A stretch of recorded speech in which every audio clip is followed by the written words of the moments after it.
It's not every day that you get an implementation of a previous podcast, but today's your lucky day.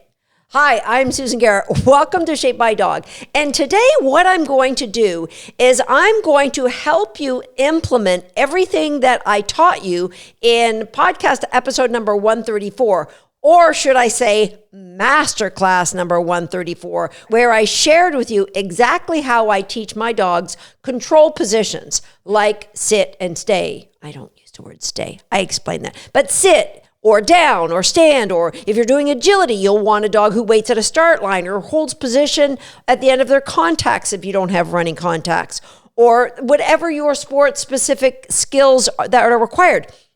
Obedience, you need dogs to do stays or recall or not leave to get the dumbbell before I tell you to. All of those things, we are going to help you implement what I taught. And we had a couple questions, so I'm going to bring some clarity to what we talked about in the last episode. Plus, you're going to have to remind me, but I've got 4 gifts. Count them. 4. 1, 2, 3, 4. In Canada, that's 1 less than 5 and 1 more than 3.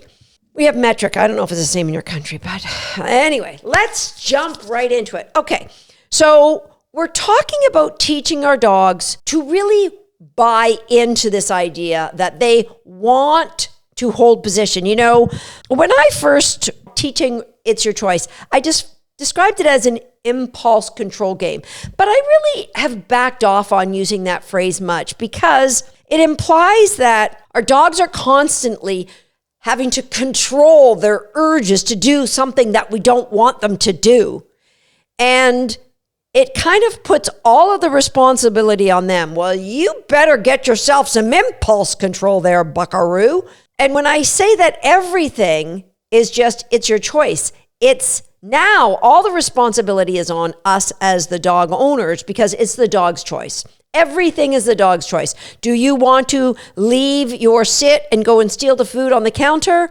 Well, it's your choice because my role as your owner is to make correct easy and incorrect hard. That's my role. And if you think that that's an option, or that is one of your choices to leave your control position and go and see if there's cookies on the counter, I haven't done my job clear enough. I really haven't. So let's start with the gift number 1. I have for you a download, and how you're going to get this is you are going to put your name and email address in a box that will be in the show notes, or if you're watching this on YouTube, in the description. And yes, I know people ask you to put your name and email address in, but by now we have a relationship, right? You know I'm going to do you a solid. I'm never going to misuse that name. And if I want to use your email address, it will only be to share with you amazing information. And starting with this. So in our last podcast, I talked about the layers of progression, the stages of learning. And this is from podcast episode number 44. I talked about, I actually showed the stages of learning progression chart. I have it in a fancy, I'm going to try and keep the glare off it if you're watching this on YouTube. Laminate this baby, put it up on the wall, or put it in a page protector and put it in a binder so you can refer to it always.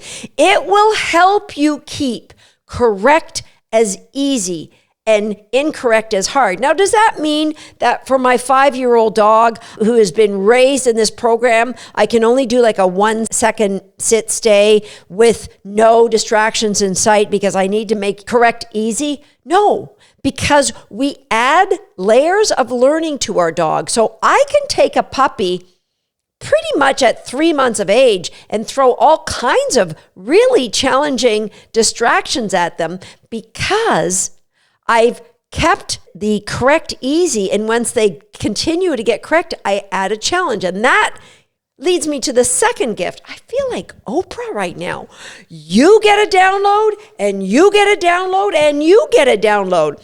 Next one is the 5C pyramid. Now, I changed this about 2 years ago But this 5C pyramid, it's kind of like a guiding light. It's a North Star for training because all training starts with connection with you and your dog. So if you want to train your dog and they're off being distracted and we want to work like a control position, that can create some anxiety in our dog. So we want to make sure we're on the same page, that the dog is excited and wants to do something with it. I call that the D of dash. I've talked about here on podcast episode number 57. And the D of dash is the desire. It's that connection. So we get the connection and then we create clarity. Now, as I spoke about in our last episode, clarity is that box that tells the dog, here's your behavior. This is what I want you to do. And for me, it starts something as easy as just tug and don't jump on me when I take the tug out of your mouth.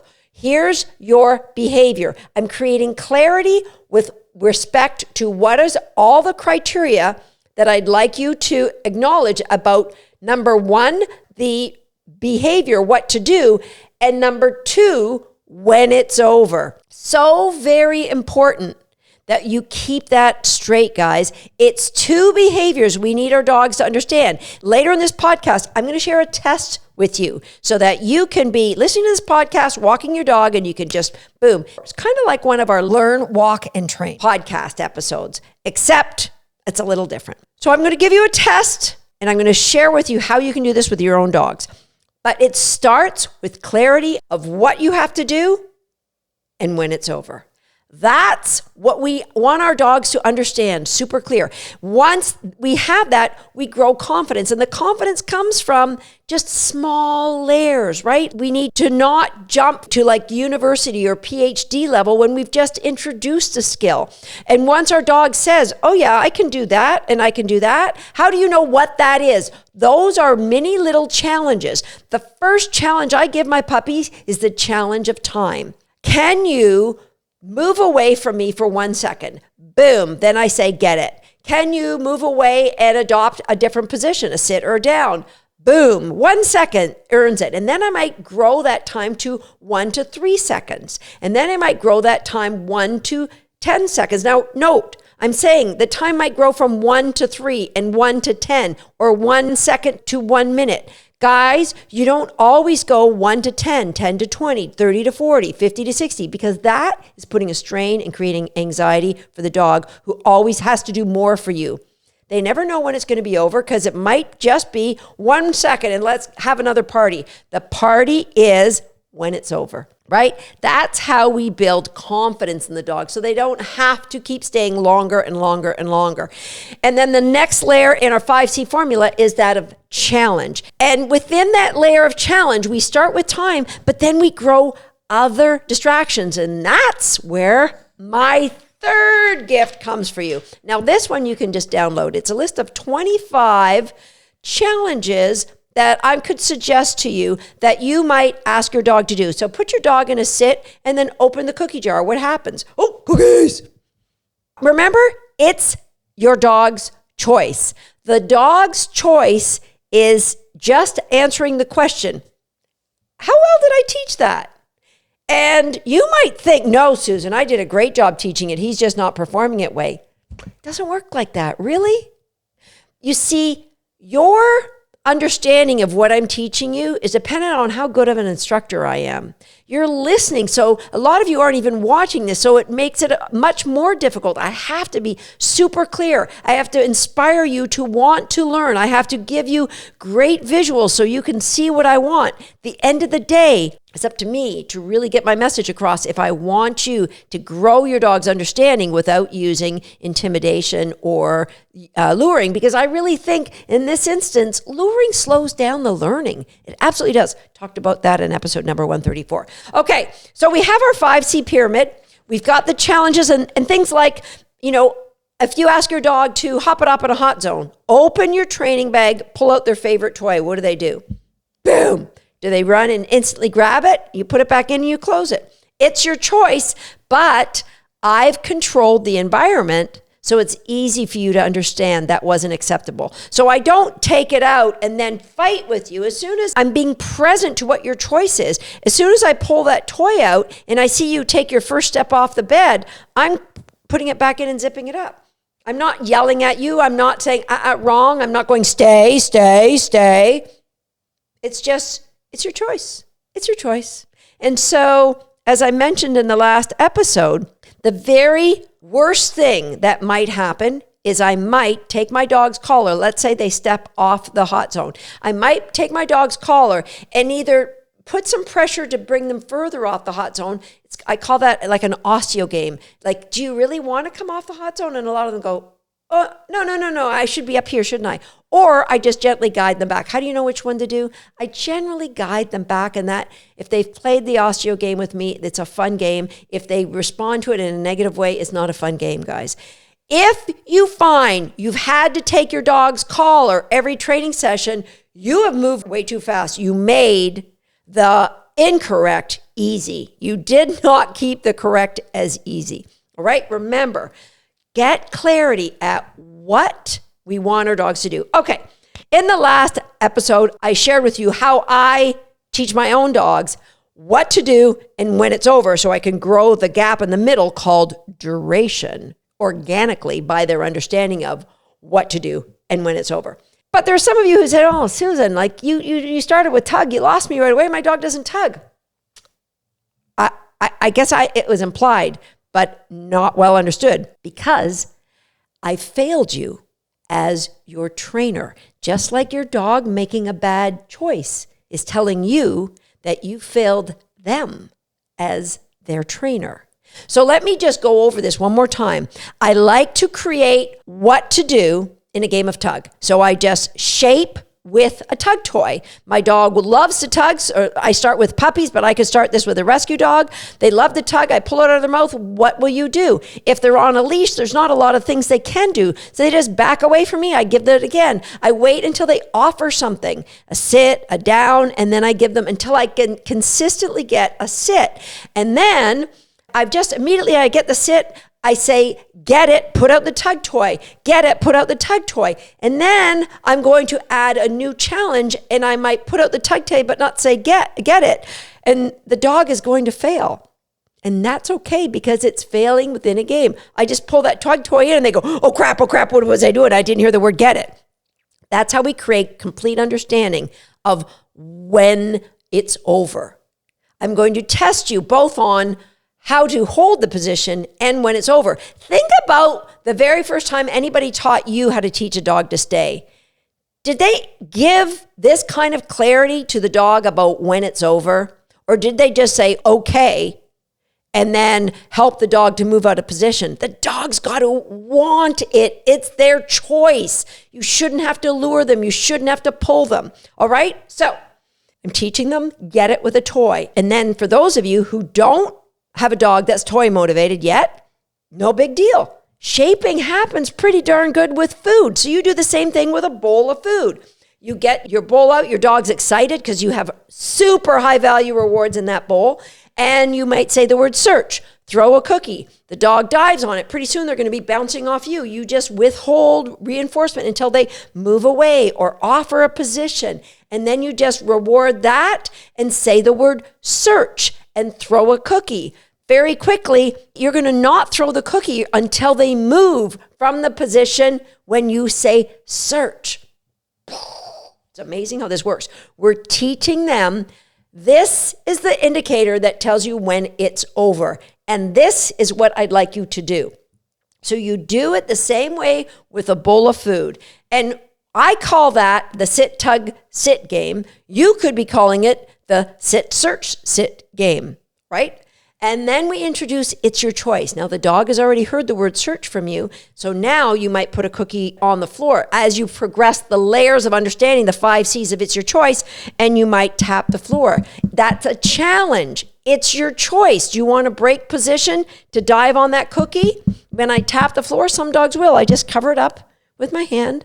And the dog goes, oh yeah, what was I doing? I didn't hear the word search. They'll go back into the sit. We need clarity before we add distractions of let's throw tennis balls, let's, bang on the floor, let's do some super hard things and prove to these dogs and puppies they've got to sit. No, create clarity around when it's over. So we've got a dog who now will break their sit when they hear the word search. We put it into crate games. Same thing. Lots of feeding in position. Open the door. Do you want to come out? You didn't hear when it's over. I'm closing that door. You're going to keep doing this until the whole position. And then you can start by smacking the toy on the ground. It's a challenge. We put in the challenge of time first. Will you hold position in the crate with time? Now we're challenging with the smacking of the toy. And the dog goes to move, they just lower their head, you just close the door. No yelling, no wrong, just close the door, no big deal. Then you open the door. You should be taking nice, deep, calming breaths through this whole thing because it's a fun game. There should be no anxiety in you or your dog. Now I'm going to put my tug toy back on the ground and they go, oh yeah, I don't move. So now you're going to say, get it. They're going to fly out of their crate and grab the toy and we're going to tug. Eventually I'm going to say, break before I say, get it. I've got a new when it's over word, so I don't need to keep putting a toy down to get my dog to come out. Wowza. All right, so it's the sit, tug, sit, or the sit, search, sit. It's your choice. It's crate games. It's a little bit of collar grab. You can move into hot zone, but really don't skip over crate games. It's super important. Okay, your test. Here's what I want you to do. If you're out walking your dog, you can do this while you're walking. If you're at home, just have your dog come beside you and sit beside you in what I call reinforcement zone. Dog on left, dog on right. I want you to do it on both sides. Now, you're going to take a cookie and you're going to lift it up in the air and see what your dog does. Does he scooch his body a little bit sideways so he can kind of get out in front and see the cookie? He doesn't understand what to do or when it's over because you didn't say a word that meant it's over, and you asked him to sit, and he kind of scooched. So sitting doesn't mean scooching in my criteria land. So you need to go back and help your dog understand what sit means. Make correct easy. All right, so if you've got a dog who will sit, and you can try this twice if you want, pull up a cookie. Now if the dog scooches, you put the cookie back, help them get back into reinforcement zone, try it again. If they keep failing, they're telling you, yeah, this is what you taught me. It's their choice, remember? This is what you taught me. Oh, okay, well, I can do better than that. Now, if your dog holds position, you're going to say, mark it, good, give a cookie. I want you to do that 5 times. Really high value cookies. I love these dogs up. As long as they don't move. They're not to move in between your 5 cookies. Cookie up. You can touch your hip if you want. Give the reinforcement zone. You're going to give them 5 cookies. Then what you're going to do is you're going to put your hands at your side and you know what? Even close your eye closest to your dog. Close that eye closest to the dog. Stand perfectly still. Feel the pull of gravity coming down straight all the way from your skull, all the way through the earth. All right? You are completely still. And then you're going to give your when it's over word. Break. Does your dog move? If they didn't, then you have muddied their understanding of when it's over, likely by moving. So that dogs cue into motion far better than they do words. But we need them to understand when it's over is a word. I can move sometimes when I'm saying it. I can stand still sometimes when I'm saying it. So try that test and leave me a comment. Come on over to YouTube or come on over to our shapedbydog.com page and leave me a comment. Let me know, did this help clarify the masterclass that I presented to you last time? Did you understand it this time? And how did your dog do? Okay, my 4th gift I have for you. There's a lot of moving pieces into understanding this reinforcement-based, game-based dog training, but it's so worth your time because you create this connection with your dog. You create this oneness that you guys get each other. And it's the congruency that you can live your life with peace, that you understand how to create behaviors you want without losing your temper or getting, angry or bringing your shoulders near your ears because you can't believe your dog did that, because you understand now that our dogs are always doing the best they can with the education we've given them in the environment that we've put them in. So if you would like our help in applying these concepts, there'll be a link in the show notes. There'll be a link in the description here on YouTube that will give you an opportunity to join our Homeschool the Dog program, where we teach you every single one of these games, with the exception of crate games. That is a standalone game. There'll be a link to that one as well. But Homeschool the Dog is a coaching program, a program where my team and I coach you for 4 months. It normally is a program that we sell for $300. Well, I'm lying. It's a little short. It's like $297. You can find it on our website in the store for $297. For people who are listening to this who really want to understand how to apply reinforcement-based, game-based learning to create clarity in the behaviors with their dog, click on the link and you can have Homeschool the Dog for only $49. That is my 4th gift. Remember, anytime we're teaching your dogs any kind of control behavior, it really is always dependent upon our dogs having complete understanding of all of the criteria of what to do. That plus their complete understanding of the word or phrase that tells them when it's over. Independent understanding, independent of your movement, independent of their environment.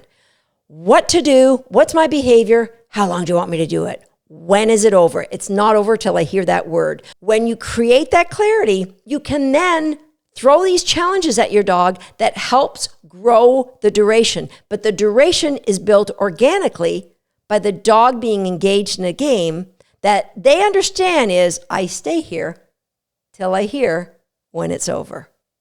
Listen, if this extra edition helping you to apply the concepts that I taught in episode number 134 was of value to you, I'd love to get your feedback. So come on over to YouTube and leave me a comment, or go to our shapedbydog.com website and leave me a comment there. Let me know if this was helpful, and also let me know how your dog did on those 2 tests. I'll see you next time here on Shaped by Dog. Now, he's in a hurry because apparently he hasn't hit the subscribe button, and he's got a lot further to go than you do. Go ahead and hit the subscribe button now, turning on that notification bell so you'll never miss another video. And if you're already a subscriber, that's for you. Go ahead and grab your absolute best reinforcement.